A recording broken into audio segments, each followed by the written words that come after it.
Assalamualaikum warahmatullahi wabarakatuh. Kembali lagi di channel YouTube Normala Care. Di kesempatan kali ini kita akan berbagi informasi dan edukasi seputar ibu hamil tetap sehat dan bebas anemia. Seperti apa informasi yang akan disampaikan? Simak terus ya videonya.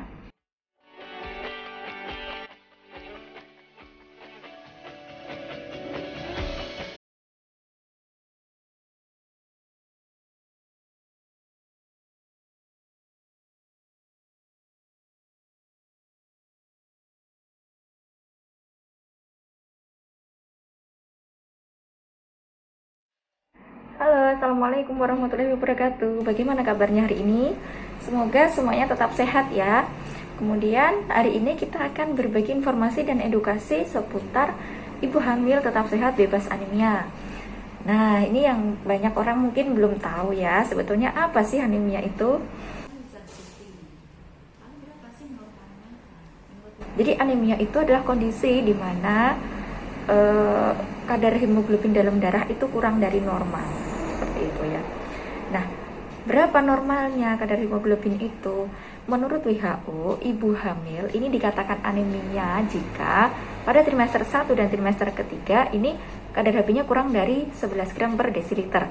Kemudian di trimester kedua kadar HB-nya kurang dari 10,5 gram per desiliter.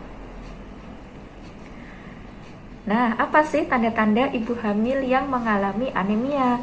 Nah, tanda ibu hamil mengalami anemia ini adalah biasanya ibu akan mengeluh mudah lelah atau mudah capek, kemudian sering mengantuk, dan juga dari penampakannya ini biasanya akan tampak pucat. Nah, ini biasanya kita akan curiga ibu ini adalah menderita anemia.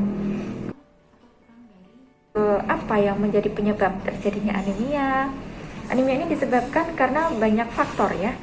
Salah satunya tentu ya pola makan yang kurang bergizi dan kurang asupan protein dan juga sumber zat besi. Kemudian yang kedua adalah karena ibu mengalami kurang energi kronis atau KEK tadi yang disebabkan karena pola makan yang kurang baik. Kemudian adalah ibu menderita infeksi, bisa cacingan, bisa kena malaria, terutama pada ibu yang tinggal di daerah endemik malaria. Kemudian jarak kehamilan yang kurang dari 2 tahun. Kenapa jarak kehamilan kurang dari 2 tahun ini bisa mengakibatkan terjadinya anemia? Karena ibu belum mengalami pemulihan. Jadi ibu sudah hamil selama 9 bulan, kemudian dilanjutkan menyusui yang seharusnya bisa sampai 2 tahun, tapi belum ada 2 tahun sudah hamil lagi. Nah, jadi kondisinya seperti belum siap, seperti itu ya. Kemudian adalah cara ibu dalam mengkonsumsi tablet tambah darah. Nah, ini juga perlu diperhatikan. Ini juga yang biasanya nih ya ibu hamil ini yang seringnya itu adalah kalau mengkonsumsi teh, kopi atau susu ini kurang memperhatikan waktu. Seharusnya kan ada waktunya tersendiri ya untuk mengkonsumsi teh, kopi dan susu supaya tidak mengganggu penyerapan zat besi dalam tubuh. Apa yang harus dilakukan supaya tidak terjadi anemia terutama pada ibu hamil? Nah, untuk mencegah terjadinya anemia ini bisa dilakukan dengan tentu tadi memperbaiki pola makan. Harus makan makanan yang seimbang, gizi seimbang dan kaya sumber protein dan juga zat besi. Apa saja yang bisa dimakan? Banyak sekali yang bisa, seperti telur, kemudian daging, hati, unggas seperti daging ayam. Kemudian juga adalah sayur-sayuran hijau seperti bayam, brokoli, dan juga daun kelor. Nah, daun kelor ini tinggi zat besi ya. Mungkin belum banyak yang tahu ini bahwa daun kelor ini tinggi akan zat besi. Kemudian selanjutnya adalah konsumsi buah yang berwarna merah atau kuning. Bisa jeruk, bisa stroberi, bisa buah bit, bisa buah naga, dan tentu masih banyak buah-buah lainnya juga kaya akan zat besi.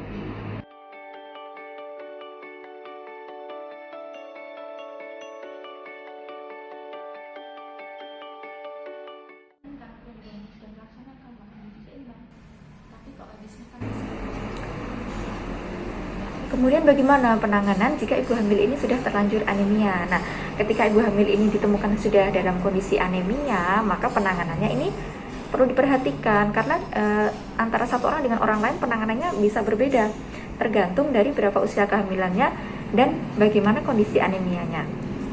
Contoh seperti ini, ibu hamil datang dan ditemui kondisinya anemia pada trimester pertama, artinya masih kehamilan muda. dan kadar Hb-nya tergolong anemia ringan, katakanlah Hb-nya 10. Nah, ini bisa ditangani dengan, kalau ibu hamil tidak anemia, ini kan bisa diberikan suplementasi tablet tambah darah ya, sehari sekali. Nah, ketika ibu hamil ini anemia dan ditemukan masih pada trimester pertama, ini bisa diberikan dosis tambahan, bisa 2x1 atau 3x1 untuk konsumsi tablet tambah darahnya. Beda lagi dengan kondisi ketika ibu hamil ini ditemukan anemia sudah pada menjelang waktu persalinan dan kondisi anemianya tergolong anemia berat, katakanlah 8, dan usia kehamilannya sudah 36 minggu. Ini kan berarti sudah mendekati usia persalinan ya. Nah, ketika ibu hamil ini memeriksakan ke fasilitas tingkat pertama, ini biasanya akan dirujuk ke rumah sakit untuk mendapat penanganan lebih lanjut. Karena sudah mendekati waktu persalinan dan kadar Hb-nya ini tergolong anemia berat, maka penanganannya yang cepat adalah dengan dilakukan transfusi, karena sudah mendekati waktu persalinan. Nah, ketika dilakukan transfusi, semuanya sama ya, setelah diberikan penanganan baik itu anemia ringan atau pada waktu pemberian suplementasi tambahan ataupun dengan transfusi darah, ini juga akan dilakukan evaluasi lagi apakah ada peningkatan kadar hemoglobin. Jika ada peningkatan kadar hemoglobin, ini bagus, artinya bekerja, artinya penanganan yang diberikan ini dapat diterima dengan baik oleh tubuh, direspon dengan baik seperti itu ya. Nah, jadi penanganannya berbeda ya untuk setiap kondisi seseorang ya, jangan disamakan. Nah, itu tadi beberapa informasi yang bisa Nur Malakir bagikan hari ini. Semoga informasi tadi bisa memberikan manfaat, kemudian juga bisa memberikan edukasi untuk kita semua. Tetap jaga kesehatan, terutama untuk ibu hamil, semoga tetap sehat, dan juga tetap stay tune di Nur Malakir. Sampai jumpa di video-video selanjutnya.